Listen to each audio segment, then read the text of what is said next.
What's up? It's your girl, Chris Kaylin, and I am back for another episode of the Princess Diaries podcast, and I'm welcoming a guest back. From Memphis cookouts to Charleston's vibrant streets, Marcus Hammond has always understood the power of food bringing people together. Raised in family-rooted hospitality, his early experiences shaped his vision far bigger than the backyard. After earning his business degree and building his path, Marcus turned inspiration into impact, founding the Black Food Truck Festival in 2022. What started as a simple realization that the Black-owned food spaces were underrepresented became a movement. Today, the festival isn't just about great food, it's about culture, community, and creating opportunity. Let's welcome back to the Princess Diaries podcast, Marcus Hammond. Hey, I like that intro. That's dope. Welcome back, huh? Yeah, welcome back. So we're going to get this out the way. I filmed, literally this time last year, I filmed like a bunch of episodes of the Princess Diaries podcast, and we talked about the Black Food Truck Festival. I think it just passed. Yeah. And episode didn't come out. And it didn't come out because the audio wasn't right. And Marcus has been on my neck about the episode not coming out. So I just want to get that out the way now so he can't throw shade at me the rest of this episode. So anyway, how are you? I'm good. Well, I'm happy you having me back. I appreciate it, man. I'm glad you made it back, y'all. Yeah. This has been very hard. This has been the most difficult guest I had to work on booking. But anyway, we're here now. But no, I'm super happy that you're here. Today, actually, you dropped part of your lineup for the Black Food Truck Festival. Yes. So it is back. And first of all, congratulations on having the number 6 spot for USA Today. Yes. That was huge. Thank you. What was that like, getting that recognition? When we first got the email, it was kind of like, is it real? You know what I mean? You look at it like such a reputable source like USA Today. You're like, oh, this is dope. And then when you see some of the other names in the festival, in the lineup, it's kind of like, all right. And then you have to get everybody to vote. And so to have the community come out and people from all over the country dropping DMs and sending screenshots of themselves voting, and then to be able to finish top 10 with some of the best cultural festivals in the country is amazing. We're only 5 years in, and so I don't even think we touched our potential yet. So. And you've been featured in Essence, Travel Noir, Cuisine Noir. Like, you have been featured in some reputable publications. So why did the USA magazine, USA Today, was just kind of like, because of the name? I think it's because of the brand recognition. Yeah. It kind of gives you that, cosign when you get somebody like USA Today. But to be honest, I was happy when we got Travel Noir and TripAdvisor, and Essence, and a lot of them, to me, getting them organically and not having like a PR person kind of like push you out there, it's a lot more rewarding because you know that the people are pushing you and putting you in front of people all over the country. It's really amazing in such a short time to have features all over the country and have guests from all over the world come down here to celebrate the Black Food Truck Festival. And that is a huge impact, just not, with the food trucks, but just economically in North Charleston. Is a very, very, very big thing. We're going to get to that. Yeah. But at what moment 5 years ago, probably a little bit more than 5, but did you realize that Charleston needed a Black Food Truck Festival? Or was that the first idea of Black Food Truck Festival? Yeah, Black Food Truck Festival was the first idea. I've been doing events in Charleston since I got here. I think you mentioned in the intro just having a family rooted in hosting and hospitality. Usually, family functions, holidays, summer holidays. It was really big for me, and it was natural for me to like want to host. And so I've been doing events. I even got pictures and videos of you dancing at old events in like 2017. We might have to drop those. I got a picture to drop for y'all. Don't do that. And so, so coming up with the idea, I came up with it around 2017, 2018. And sat on it for a few years, and I think it was the perfect storm with everybody ready to be outside after COVID. It really made me want to just say, hey, this is what I'm going to do. This is what I'm going to drop. And going to festivals around, you grew up downtown. Mm-hmm. I feel like I spent all of my adulthood downtown Charleston. I've basically grown up since I was 18, 19 years old downtown Charleston. And downtown Charleston, seeing the shift from being highly represented in the Black food space to barely represented at all, it really made me want to go out and do something important for the community and really celebrate Black culture. And that's huge. And the fact that you were there like during that shift, you saw what it was like when certain spots and restaurants were downtown and how it was like it just got wiped away completely. So I feel like that's huge that you realize that, I feel like a lot of times downtown, the people in the back of the kitchen, they get no recognition. You don't know who they are, what they're doing, but like those aren't the faces that are plastered everywhere. So not at all. And it's so prevalent downtown. I mean, we even talked about it when I went to the College of Charleston.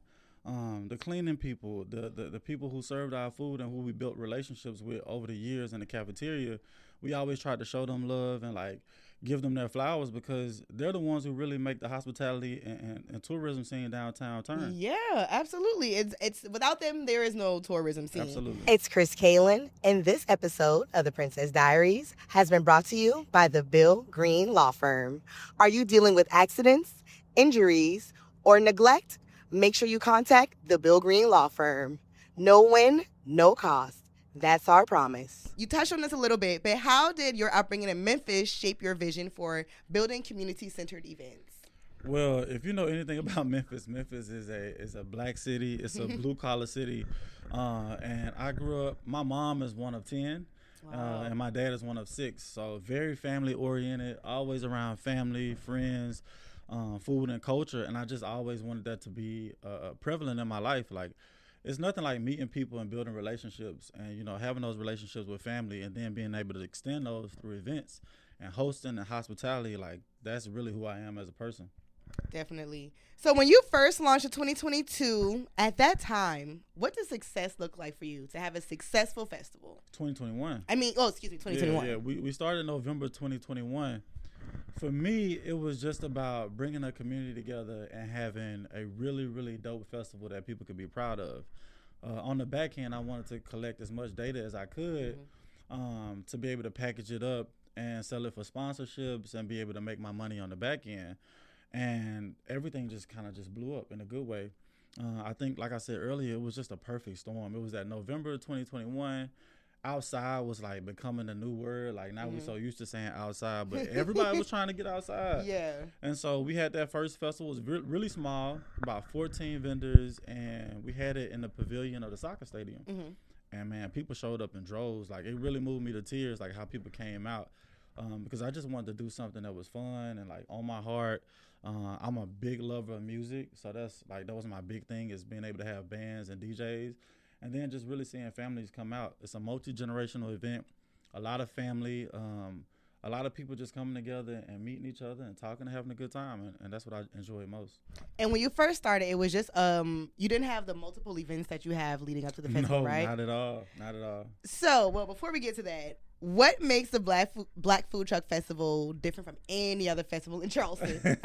We've heard some of this at last festival. It's really the entertainment. It's the entertainment. It's the celebration of Black culture. It's people feeling safe. You know what I mean? Being able to come into an environment and really feeling safe, not just like from a literal standpoint and a physical standpoint, but like safe being Black. Just safe being Black. I always used to say when we first started, it's a space where Black people can simply just be. You know what I mean? Like you can come out there and be. And we got, I got a lot of inquiries about, different insurance companies and like at the time people wanted to do COVID shots and set up all of these different things. And I really didn't want it to be that kind of environment. I wanted it to be somewhere where you just saw Black joy. Like I really wanted to see Black joy all over the place. And so we set it up like that, and like it just really just blew up. So for me, what sets it apart is the all-day entertainment. I mean, there isn't a corner or a space in a festival where you can't find something to do. Be it music, we have a main stage DJ. We have on-site day parties where you can go and have day parties, or you can go enjoy different day parties from R&B to old school, Afro beats, trail ride, Southern soul. All of it is going on all day from the time we open the gates to the time we end. So that's completely different than any other food truck festival you'll find in the country. It is a ball. Yes. It's a grand time. Your mission emphasizes both economic and social impact. How do you measure that impact today? I think we measure a lot of it by the businesses that we're able to help to really like impact. The economic part is really, really easy because we have the data, we have the numbers. We poll a lot of our vendors after the event to see like what numbers they did and what they pulled in, as well as we can go to our ticketing source. We can go to Eventbrite, and we can really count and see how many people are coming into the city, and then we use different metrics to see how we grow to an economic impact of $10.2 million, right? Like the College of Charleston put out in 2024. And so that one's pretty easy. The social impact is, man, like, shout out to my girl Katrina. She's our shooter. She's our photographer. Her birthday was yesterday. Yes, and she gets all the amazing pictures. Yeah, the social impact are things like USA Today, right. And like people voting for us, people always shouting us out and mentioning us. Things like walking through the airport, which has happened to me several times, walking through the airport and seeing people with your merch on or having your tote bags. I've been in D.C., I've been in St. Thomas, and people who, they don't even know I have anything to do with the festival, and they have T-shirts on. I got a message yesterday. Somebody at South Carolina State had a tote bag and was like, I go to the festival every year. And Brandy sent me a message and was just like, yo, this person here has a bag on. They want to say, hey, and thank you for what you're doing. I brought up Trina because all of those beautiful photos, and people still have photos all the time, and I get why, because it just shows Black people in a positive light. Mm-hmm. It shows Black joy. It shows Black families. It shows Black relationships, and it kind of changes the narrative. It changes a lot of the negative stereotypes that we see in the media sometimes. And when you can control a narrative like that, it matters a lot. Down to the promotion, everything you're putting out. It's like, okay, Black joy. Yeah. It's like, if I go to the Black Food Truck Festival, I'm going to experience Black joy. And we have an obligation to do that. Yeah. If we have, we got 10 to 15,000 photos, and we have hours and hours and hours of videos, from performances to people eating and having fun, and people dancing and kids playing. So it's a beautiful thing. Absolutely. So how has the national attention changed the opportunities that are available to you? Have they changed? I wouldn't say it gives us more credibility. Okay. I think there's still a learning curve with how it can change for us in regards to bringing in sponsors to the festival. But I think it gives us more credibility with our audience and helping to grow it. So now when people see us, they're not just seeing the photos and the videos and thinking that, oh, it's the internet, and the internet is just, right. We just taking the it's best not pictures. AI. It's not AI. We're not taking the best pictures from 1 hour of the event. Like, this is a legit good time for the entire weekend. And then the national publications show that, like, yo, this is a well-organized, this is a fun event. This is something that you need to be at. So I think that's what it does. What I love about how you all have expanded, because, when you would TikTok and everything, people can just, oh, I went to this festival and da-da-da. I've never seen a bad review about the Black Food Truck Festival.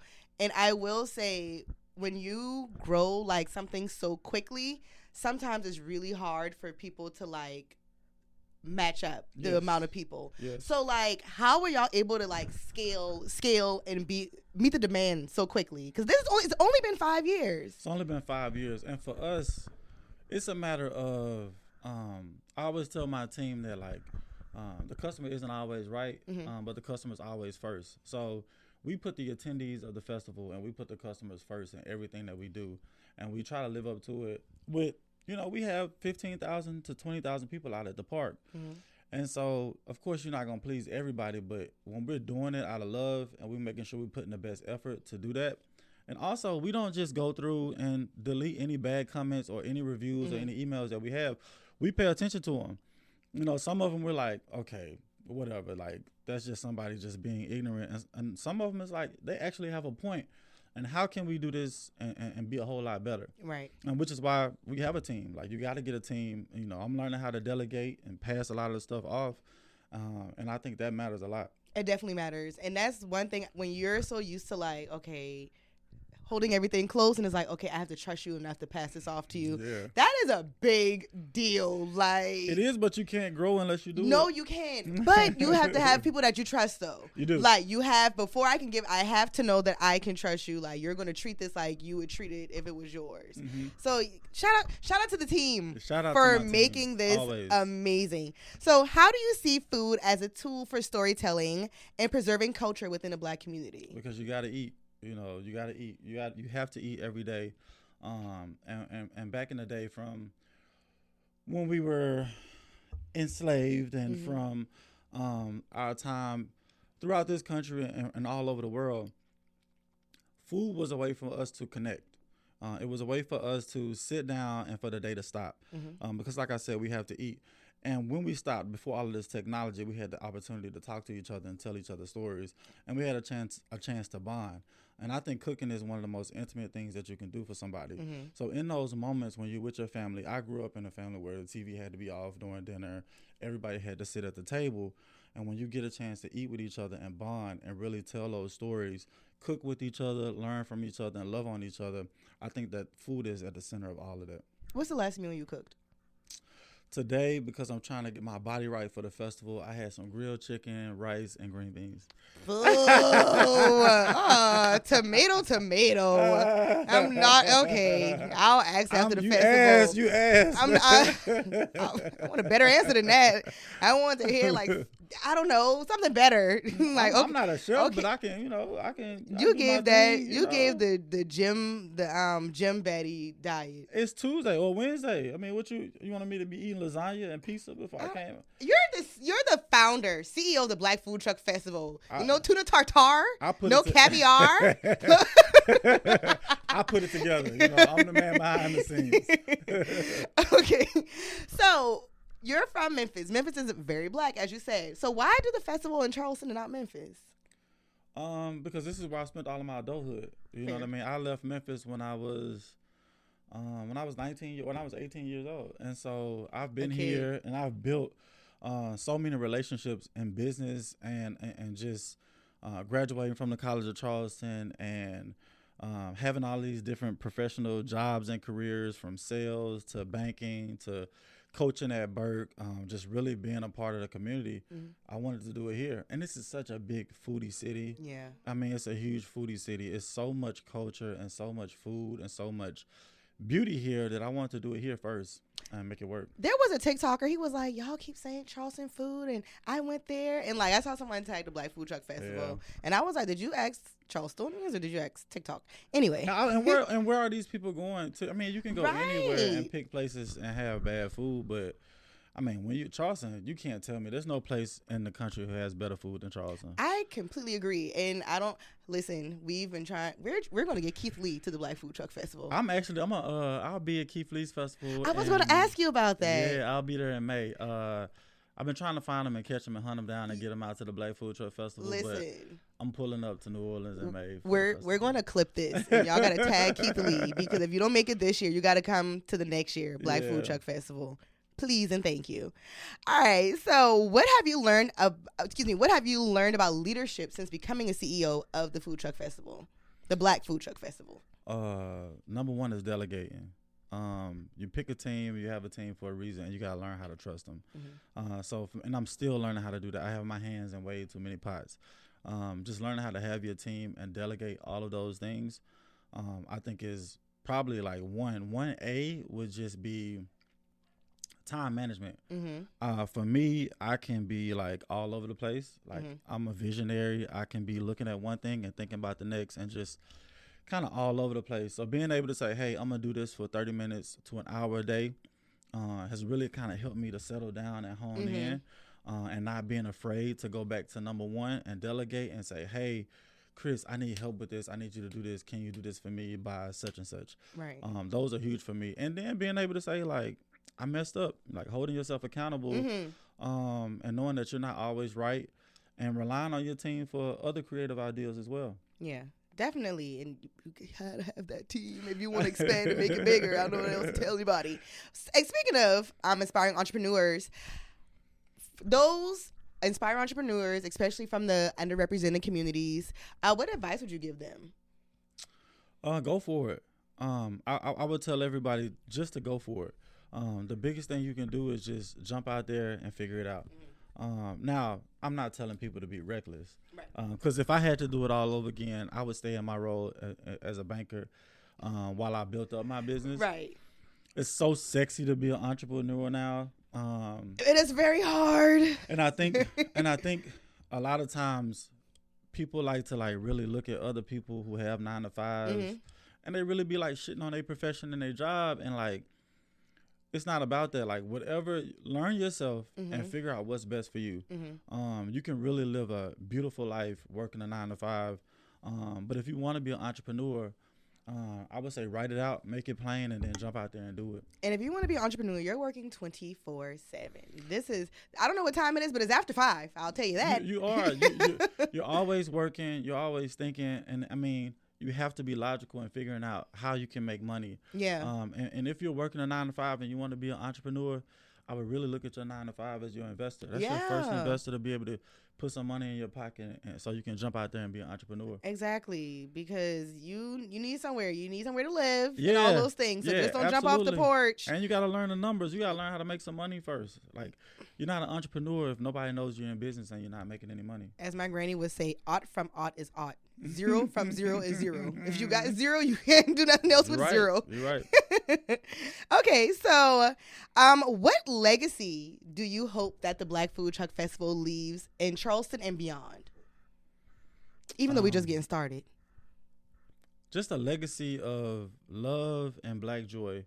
I always tell my team that, 40, 50 years from now, like, we're going to be on the Black Archives pages. Mm-hmm. You look on Instagram and you see Black Archives, and they show these old pictures and, like, what people were doing in D.C. or Detroit or Charleston or Memphis. And I feel like we're going to be one of those where you can look back and say, damn, they was really killing it back then. Like, look at the fashion, look at the styles, look at, there's going to be some old 80-year-old man who pulls up one of our videos from YouTube and was like, I was in the band. Right. And be able to show their grandkids. So really just that love and joy in the Black community. So do you have plans to expand it, like to travel with it, or is it going to stay true to Charleston? It's always going to be true to Charleston. Mm-hmm. Charleston's going to be home base, but we are currently looking to expand. Ooh. 2027, we are looking at some other cities. Awesome. So the show is going on the road. Show is going on the road. I mean, like, it was, we've had some internal conversations about Essence isn't Essence outside of New Orleans. Right. Know, and I think, when Essence tried to when Essence tried to move to Houston, it was was a different Essence. But then you look at certain festivals like Black on the Block out of California, and they do an amazing job traveling all over the country. Right. So we're gonna, like I was just saying, we're gonna jump out there and see, how we can make it work in different cities, and get people out to really know the brand all over the country. But Charleston is always going to be our 4th weekend in April. 4th weekend in April every year, Black Food Truck Festival is going to be in Charleston. So y'all keep that week. Okay, I'm gonna have to work. Yeah, you're gonna have to. I gotta talk to some people. You're gonna have to talk to some people about moving some things around.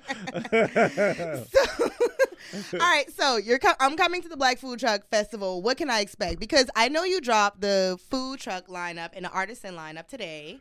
And we're going to display this right now because that's a lot of names, and I'm not listing all those names. It is me either. So don't ask me.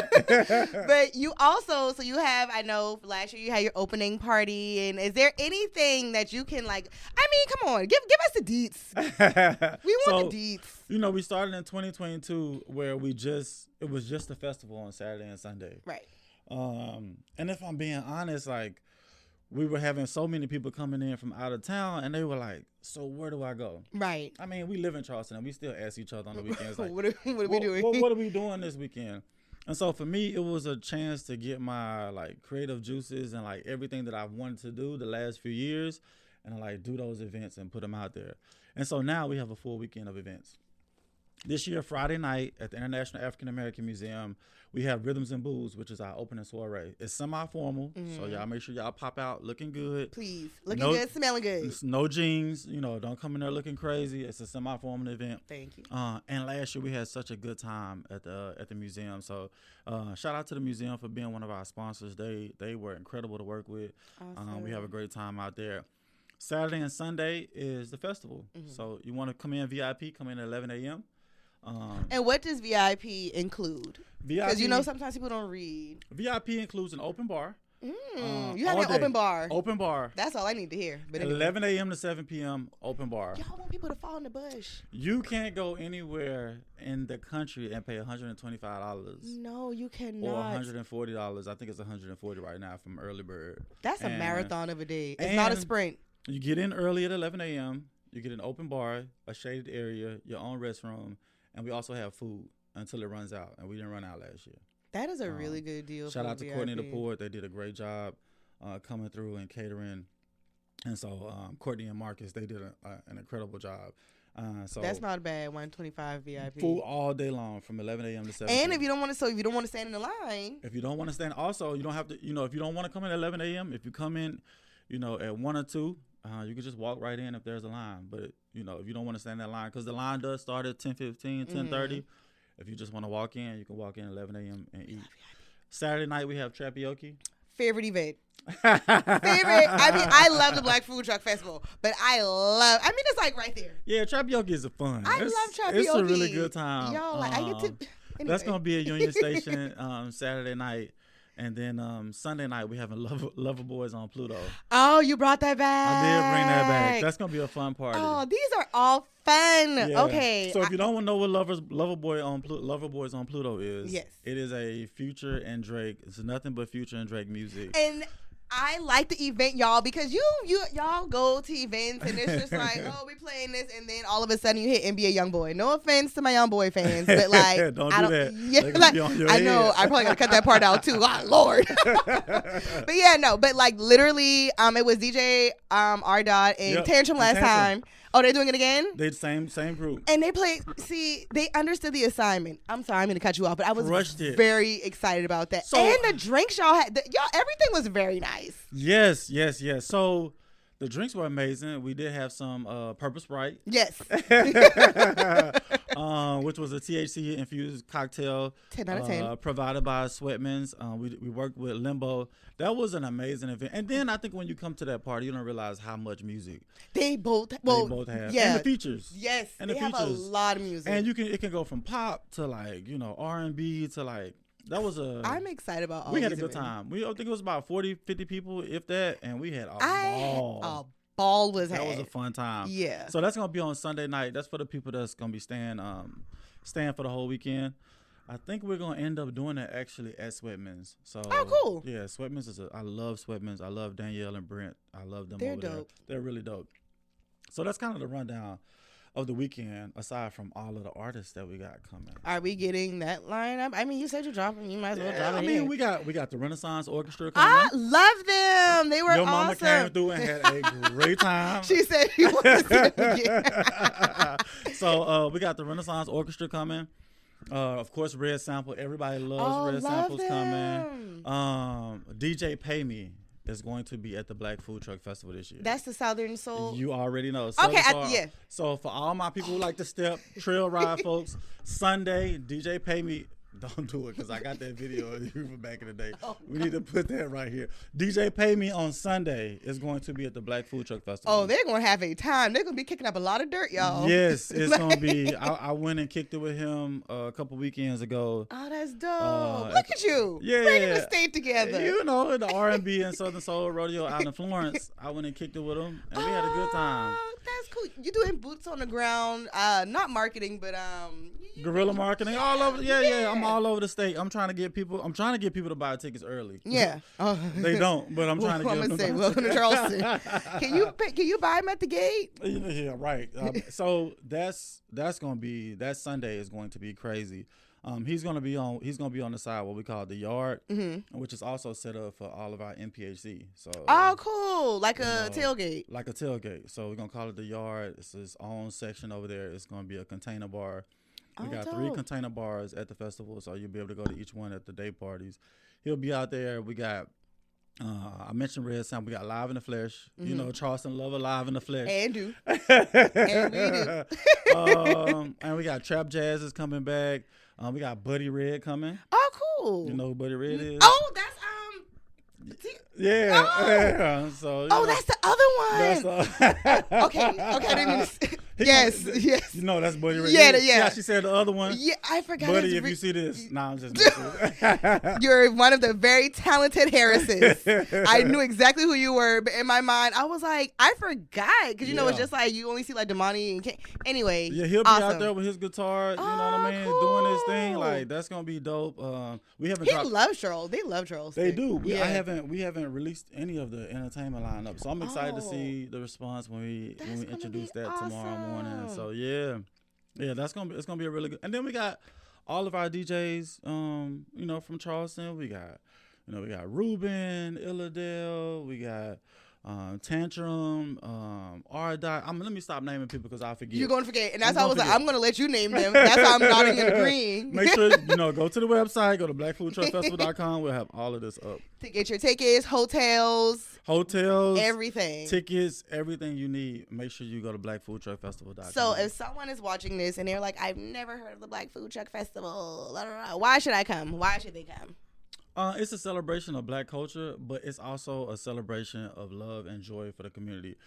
We get people from all over the country coming out to the Black Food Truck Festival, and you get to celebrate in Charleston. So absolutely, it's going to be a beautiful. It's not just, you can literally go to the Black Food Truck Festival and you don't even have to eat, and you can really enjoy yourself without going to one food truck. And that's what makes it so different from every other food truck festival. Such an amazing time. I have to ask this because, every time I feel like when the Black Food Truck Festival comes out, then it's just like, no, people be like, the Black Food Truck Festival is it Black people only? And mind you, we have the Greek Festival here. We have the Latin Food Festival, the Cajun Festival. And they don't ask that. So, you know what? It's so funny because I don't feel any kind of way about it. That used to bother me 2 or 3 years ago. Really? We would run ads and people would just get on there and they're just like, why is it the Black Food Truck Festival? And, it's mostly white folks saying it, but you would get some Black people too saying you should probably name it something different so that it could be more, palatable or palpable. And it's like the reason we are who we are is because the name is the Black Food Truck Festival. It catches your attention. You immediately know that it's Black culture. And those kind of people that's asking, is it because the food trucks are Black? These corny jokes that they ask. It's like, we don't really want them there anyway. Because we get people from all communities coming out to the festival, and people come out and they have a good time. Every time you come to the festival, people are dancing, people are having a good time from all communities because, it's a celebration of Black culture, but it's not just for Black people. Right. So, just like any other festival it's self-explanatory. People on the internet just being dumb, so we just, those are the ones we don't respond to. Sometimes, though, every now and then, I had a couple drinks. It's happy hour. I end up. I'm like, okay. Let me go ahead and, respond. But, it's for everybody, and we just gonna have a good time. I'll never forget. I was at this one festival. I won't call the name, and I was upstairs, and it was we was in the VIP area, and we were just having Black joy in this VIP area. And he was like, "Oh, it was a Black guy." I remember you told me. About this. He was like, "Do y'all think this is the Black Food Truck Festival?" We ate him up, but people. I don't know. I don't know why it bothers people so much. Coming from Memphis, I just can't even fathom why it would bother people so much. I go to the other festivals. I've been to the Greek festival. Shout out to my boy Luigi who does the Latin Taste. I go to the Latin Taste and have a ball at all. And have a good time. If they had a country western festival, I'd probably be going out there. You know what I'm saying? Square dancing. So. If it's a festival, I'm gonna be there. I'm gonna be there. Especially if it's an open bar. Right. Get your VIP tickets. Thank you. But my last question: what does success for the Black Food Truck Festival in 2026 look like for Marcus? What will be for it to be successful for you? Man, it's our 5-year anniversary. For us right now, success will look like y'all buying y'all tickets in the next 2 weeks. We sell 80% of our tickets the last 14 days. First, where you at of the event. So if we sell 15, or if we sell the most we've actually sold is a little bit over 13,000 tickets. We'll sell 10,000 of those in 2 weeks. Y'all buy y'all tickets early. We went. It's no longer CPT. It's BPT. Which is Black people time. We don't say colored anymore. We say Black people time now. CP time, Black people time. They on island time. Well, long as they get they're gonna get the tickets. They're gonna get the tickets. They're gonna get the tickets. To be, But seriously, y'all. Seriously though, what success looks like for us is another festival, no incidents, great food, great people, the music, everybody, selling out the museum on Friday night, having a good time because that was. Everybody really looked good Friday night. We used to have it at the Wanderer, but now we have it at the museum.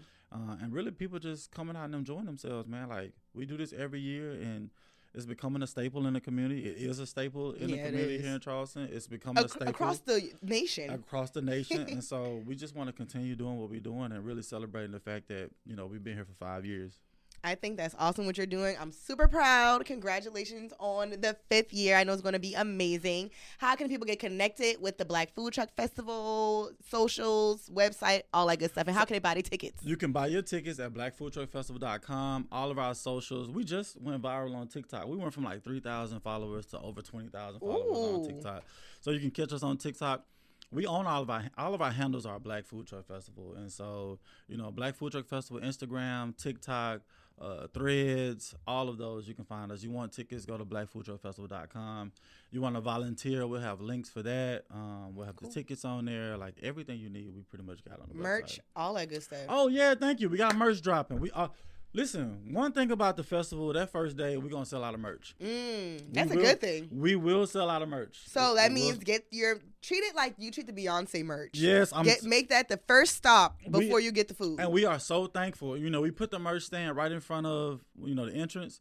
If you come in there, like, that first day, the merch is going to sell out. You heard it here first. So you don't want to see any complaints in the comments. We try to get more. We try to get as much as we can, but it's these good problems to have, friend. Yeah.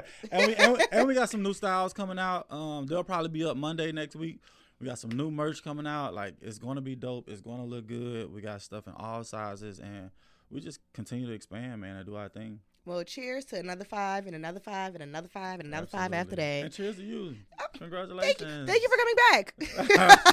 Woo! Don't even get me started. This episode is going to drop next week, so I don't want to hear none of that. It's going to come out, but no, I appreciate that. But make sure you are connected with me, Chris Kalen, on Instagram, Facebook, TikTok, _Chris Kalen on TikTok. Twitter. Anyway, X, whatever it's called. Yeah, that. Follow The Princess Diaries on TikTok, Facebook, Instagram, and Threads. And make sure you stay tuned. Oh, also, we're streaming everywhere. So, yeah, let's get those downloads up. And if you enjoyed this interview, leave 5 stars and make sure you come back for the next chapter of Princess Diaries. Thank you. Thank you, Marcus. Thank you for having me.